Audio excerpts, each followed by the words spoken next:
खा लेंगे और नहीं बचेगा तो नहीं खाइए कहते उसमें होने लगा। तो आज कल यही हालत है तो उनकी भी बहुत ही बुरी हालत हो गई है। उस पर भी आपका कुछ होना चाहिए। मैं पहले भी आगे की बात नहीं है, पहले भी एक संस्कृत का श्लोक है, मुझे याद नहीं पड़ रहा है लेकिन उसका भाव याद है।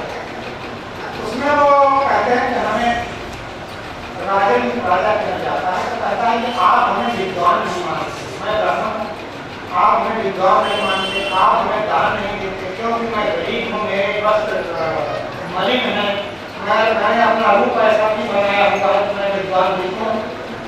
और जब उनके यहाँ में मजदूरी मांगने जाता है तो कहते हैं आप तो सारे ब्राह्मण, आपसे मैं ऐसे काम ले सकता हूँ, आपका तो तरह छूटा हूँ, तो ना आप हमारे जीने का आधार बनेंगे ना सब मेरे जीने का आधार बनेगा, तो मैं कहाँ जाऊँ। पहले भी संस्कृत साहित्य में लिखा इस तरह का हमने क्यों नहीं लिखा है, ऐसा नहीं है।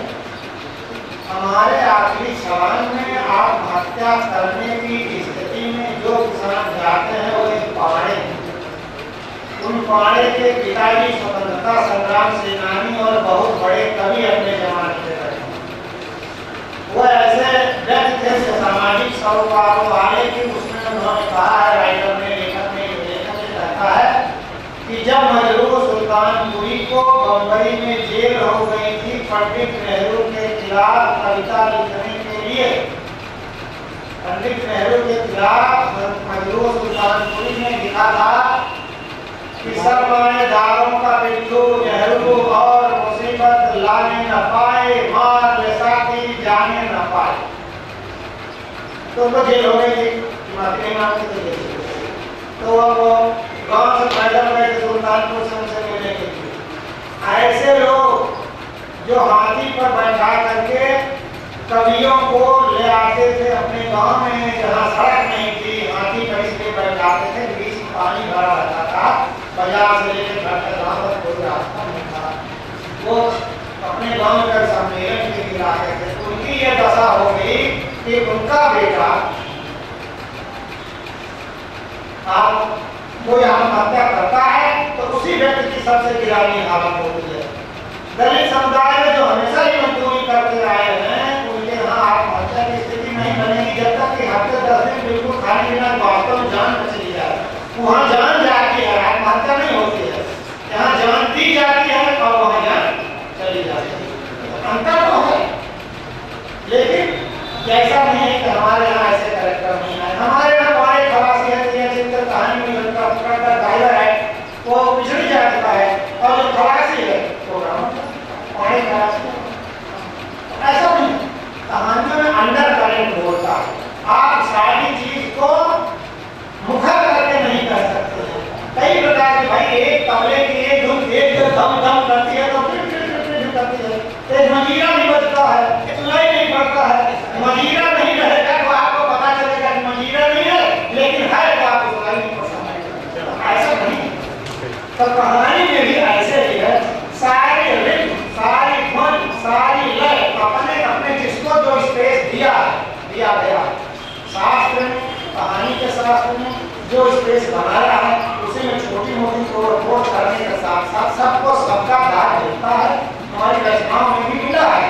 हमें लगता है कि फिर से देखेंगे तो आएगा। एक चीज और, शादी होती है तो खास करके औरतें कहती हैं लोहार से बढ़ई से ऐसा मारो कि बर पक्ष के लोग इसको हिला न पाए, और चाहे वो कहीं हम हराए कि नहीं हराए हम उनको हरा के छोड़ेंगे। तो नीचे तो मारो कम जो मुखरा गाड़ता नीचे ब्लेड में लकड़ी लगा देता है, उस लकड़ी का मुंह कहीं ऐसे कर देता है या तो पूरा इतना उखाड़ पाएंगे तभी हमारा मारो उभरेगा, नहीं तो हम हार जाएंगे, हथौड़ी पीट देंगे। तो हमने कहा सारा कार्यक्रम तो हो गया, अब ये लोग कौन सा मारो गाड़े हैं कि हमको यहाँ जिसने केवल योजनाएं बनाई और हवाएं खेल करते। तो अब इसके बाद हम योजनाओं पे क्या चिट्ठी देने के लिए कहें, वहां से लौट रहे हैं कि बड़ी देर हो गई, अलग हो गए, अलग कुछ बना लिया है, अलग हो गए हैं, आ रहे हैं जल्दी जल्दी चले और इंतजार कर रही है। तब तक एक कोई आदमी मिल जाता है, कहता है बहुत बढ़िया आश्रम आपने बनाया है। आज हम दोपहर में वहाँ गए थे, एक विद्यार्थी जी बैठ के इतना बढ़िया बीजक बांच रहे थे कि मन प्रसन्न हो गया, बढ़िया पवित्र मन हो गया। बस उनके दिमाग हो गया कि जब मैं घर नहीं था, इनको अब समझना चाहिए कि कोई मठ की दासी नहीं, मठ की अकेली तो है नहीं, अब हमारी स्त्री है, अब जब हम नहीं थे तो उसको घर में रोका। ये गर्म हो गया है तो आते हैं, आइए आइए कहते हैं, बैठिए पानी पीजिए। इस बिस्तर को कौन लेटा तो उठाने लगते हैं, इस पर क्या है? कहा आपको क्या हो गया है? नहीं सुनते कहते कुछ धंधा रही है, ये कौन है? कोई बैठा है? अरे उसको तो हम चादर वादर बदल दिए हैं, उसको तो विद्यार्थी आए थे, बैठे थे, मुझे सुना रहे थे। तो विद्यार्थी आज निकाली बता, अभी तो हम इसको क्या झाड़ रहे हैं? वो तो बाहर बैठे थे विद्यार्थी, कहते हैं अरे सुने घर जैसे बाहर इससे अंदर। तो आप देख लीजिए कि चीजों को 10 बार में वो कहां से कहां। एक आदमी ने मुझसे कहा कि विद्यार्थी आए थे, उनकी खोपड़ी भूल गई, आकर के गर्म हो रहे हैं और उसके शरीर में हाथ लगा। तो इस तरह से ऋण को अगर आप पढ़िए, महिला आंसर की ओर पढ़िए, 2-3 बार पढ़िए, कविता है वो। तो वो सब मेरा ही नहीं है, मेरे लोकगीत जहाँ प्रयोग किए गए हैं मेरी रचनाओं में आप देखेंगे तो बहुत आसमान है और बहुत बड़ी बात है। उसमें ये बातें मतलब घटिया बात या गर्हित बात या किसी वर्ग या समुदाय को अपमानित करने की भावना उसमें कहीं नहीं रहती है और ना आगे रहेगी, क्योंकि मेरी नज़र में नारी सबसे ज्यादा श्रद्धा की पात्र है, क्योंकि उसी से सारी कायनात है, उसी से सारी दृष्टि है, उसी से दुनिया है। मेरी नजर में सबसे ज्यादा पूज्य है। मैं अपनी श्रीमती जी को पत्नी भी मानता हूँ, मित्र भी मानता हूँ, प्रेमिका भी मानता हूँ और मां भी मानता हूँ। वो सब कुछ है और सबकी पत्नियां सारी भूमिकाओं में रहती हैं, एक ही भूमिका उनकी नहीं होती। उनके विराट व्यक्तित्व को देखिए तो आपको उसमें सब कुछ समाहित मिलेगा। वो सारे रिश्ते पर्सनली आपके साथ होते हैं, बेटी के लिए रोना है, आपके लिए नहीं है। और ये संस्कृत कवियों ने बहुत पहले इसको कह दिया था कि वक्त पढ़ने पर वक्त के हिसाब से भूमिकाएं होती है। तो मैं उनका बहुत आदर करता हूँ, ऐसा कुछ नहीं है कि जो भाई कहेगा वो सब सच।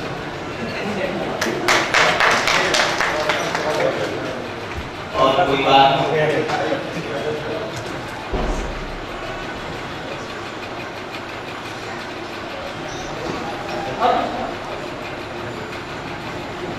आप बैठे गोष्ठी, इसमें हमारे से मनोज जी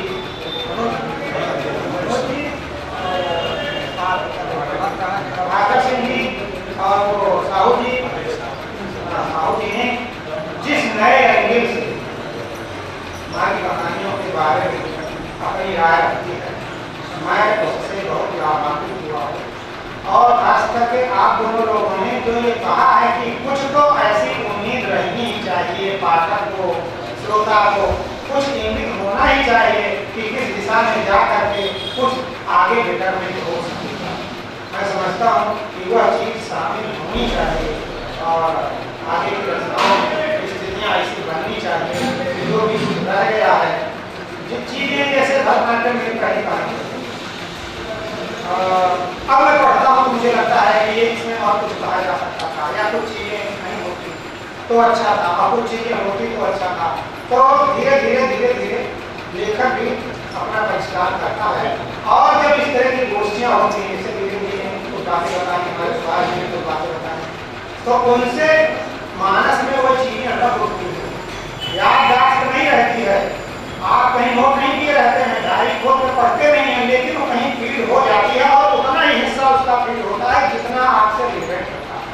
तो आगे की रचनाओं में वो चीजें उतरती हैं। और जो गाँव को मैंने सुना उसमें मैंने देखा भी, एक आध लोगों ने जिक्र भी किया कि जहाँ से प्रस्थान मिला वहाँ से आगे आने पर चीजें ज़्यादा मुखर हुई।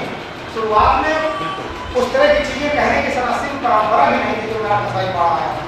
उसमें आप ये नहीं देख सकते कि कौन आदमी किस जात का है, क्योंकि जात का उल्लेख तब वही नहीं था, चलन नहीं था। लेकिन वो वर्ग जहाँ से वो आया है, वो चाहे जिस बिरादरी का होता, अगर वो प्रधान हो गया है तो उसका कैरेक्टर वही हो जाएगा। आज आप देख सकते हैं कि गाँव में हर प्रकार के प्रधान हो गए, दलित के भी प्रधान हो रहे हैं, तो वो भी कह रहे हैं कि आप तो 50 साल नीचे तो आपको नहीं कोई चीज लाया और मैं अभी 2 महीना नहीं होगा तो भूमिका के साथ बदल जाता है। वही आदमी जिसे रावण का पाठ रखता है, जैसे रावण की भूमिका में खड़ा हो जाता है, वेशभूषा बदल जाती है, भाषा बदल जाती है, आसन बदल जाती है। राम की भूमिका देती है तो राम की भूमिका में आ जाता है। तो उसी तरह मुख्य रूप से जातियां धीरे धीरे गौण हो रही हैं। जो वर्गांतरण हो रहा है, जात्यांतरण भी हो रहा है। बहुत सारी ऐसी जातियां हैं जो आप वही नहीं रहते हैं जो कह रहे थे, तो वो तो समाज में हो ही रहा है। इसलिए आगे भी मेरे ख्याल से जातियों का उल्लेख करने की जरूरत नहीं रहेगी कि बाबू साहब, ठाकुर साहब या फलाने साहब हैं इसलिए ऐसा कर रहे हैं। आप बता देंगे कि इस पृष्ठभूमि से आए हैं कि 4 साल 5 साल प्रधान रह चुके हैं, ब्लॉक प्रमुख रह चुके हैं, तो आप जान जाएंगे क्या होगी चाहे। तो स्थितियां के बदलने के साथ और लेखक की भी दृष्टि बदलती जाती है, तो आने वाली रचनाओं में उसकी झलक की उम्मीद की जा सकती है। बहुत धन्यवाद शिवमूर्ति जी का। और अब मैं डॉक्टर दामोदर मिश्र, अध्यक्ष केंद्रीय विकास डीवी कॉलेज आसनसोल को यहाँ सादर आमंत्रित करता हूँ कि वो हमारे बीच में आए और आदरणीय डॉक्टर विमोल जी, श्रद्धेय डॉक्टर वीरेंद्र नारायण सिंह जी, मंच पर हमारे उपस्थित सारे विद्वान और यहाँ उपस्थित शिवमूर्ति प्रेमियों, सार्थक परिसंवाद जिसका संयोजन कर रहे थे हमारे आदरणीय बद्रीनाथ मिश्र जी। और मैं सर्वप्रथम प्रयास के जो सदस्यगण और उसके संयोजक सामने उपस्थित हैं, अमित प्रतिम डॉक्टर कृष्ण कुमार श्रीवास्तव, आसन संघर्ष करेंगे आसन जो जिनके प्रयास से परिचर्चा के सफलता के बिंदु तक पहुंच चुका है। इसके बाद भी कल्चरल प्रोग्राम की सांस्कृतिक अनुष्ठान नाटक प्रदर्शनी है, इसलिए सभी मित्रों, शिवमूर्ति जी के साथ दूसरा साक्षात्कार लेना। देखते ही श्री मंगल सिंह सुमन को पंक्तियां याद आ जाती हैं, न सुखमय न दुखमय, किंचित न भयभीतिमय, न सुखमय न दुखमय, किंचित न भयभीतिमय। कर्तव्य पथ पर जो भी मिला ये भी सही वो भी सही, वरदान मांगूंगा मैं। कर्तव्य पथ पर सुख मिले तो भी सही, दुख मिले तो भी सही, और किसके वरदान की शरण में नहीं जाऊंगा। जैसे हुए हैं वैसे ही उनके पात्र संघर्षशील हैं अपनी कहानियों में और अपने उपन्यासों में।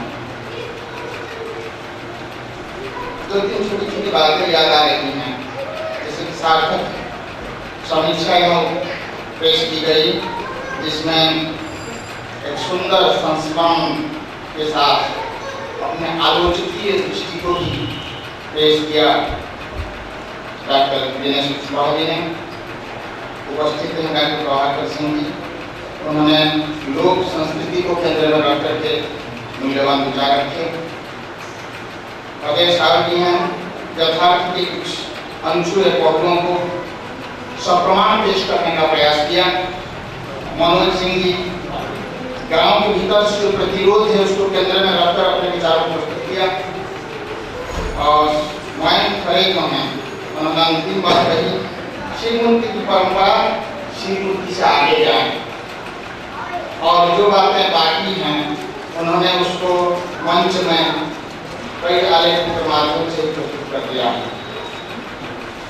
एक बात छोटी सी हमारे गुरुदेव की याद आ रही है। ट्रेन से सफर कर रहे थे, एक लड़की सामने बैठी थी और उनके मित्र थे।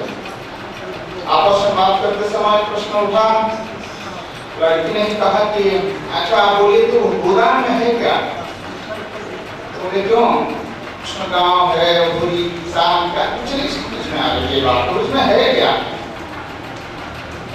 काफी देर तक इस तरह की चर्चा चली तो गुरुजी ने पूछा उनसे, चुप नहीं रह सके क्योंकि तो प्रोफेसर हिंदी विभाग के अध्यक्ष शांति निकेतन थे डॉक्टर सियाराम की बहन, उन्हीं का ही संस्मरण है। उन्होंने पूछा कि आप कहाँ से आ रही हैं, कहाँ पढ़ाई लिखाई हुई? लड़के ने बताया कि मैं मेरे पिताजी दिल्ली में नौकरी करते हैं और उनकी नौकरी जो है प्रत्येक स्टेट की जो राजधानी है उसी में ही निर्धारित होती है। तो दिल्ली से मुंबई गए, हाई स्कूल करके हायर सेकेंडरी वहीं मैंने पढ़ा और वहाँ से ट्रांसफर में स्थानांतरण हुआ कलकत्ता के लिए। वहाँ जा रहे हैं, मैं वहीं जा रहा हूँ। बीए में एडमिशन वहाँ ले चुके हूँ। तब इन्होंने कहा कि हाँ अपने सही तलाक के बारे में कुछ नहीं।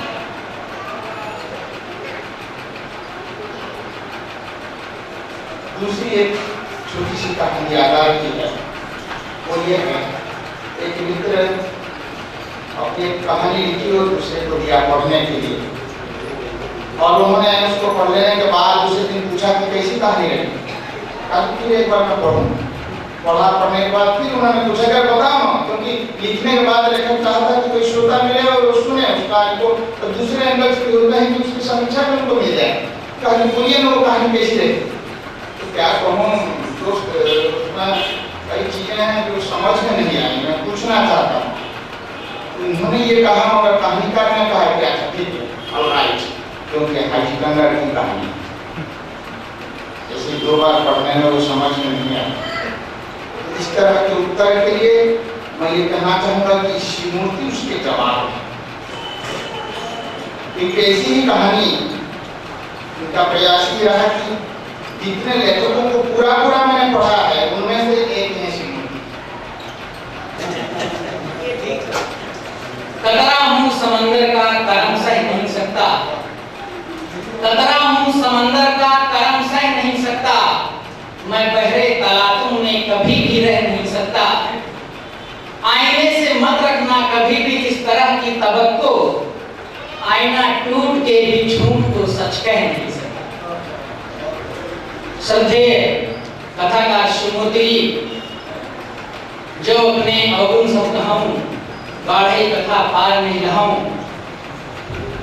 और इन अवगुणों से किस तरह से सीख करके और इतने तत्सम नौकरी करने वाले इतने तद्भव व्यक्ति को मैं पहली बार देखा।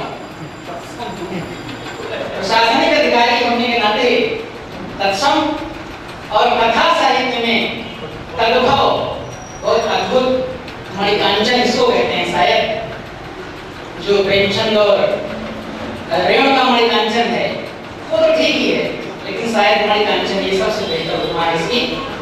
आज के इस कार्यक्रम में सृजन संवाद 2 में आए हुए तमाम सुधी रचनाकारों, श्रोताओं, इलेक्ट्रॉनिक मीडिया, प्रिंट मीडिया, इस होटल के कर्मचारियों, सभी को धन्यवाद देता हूं। कुछ लोगों को नाम से धन्यवाद दूंगा। आदरणीय शिवमूर्ति,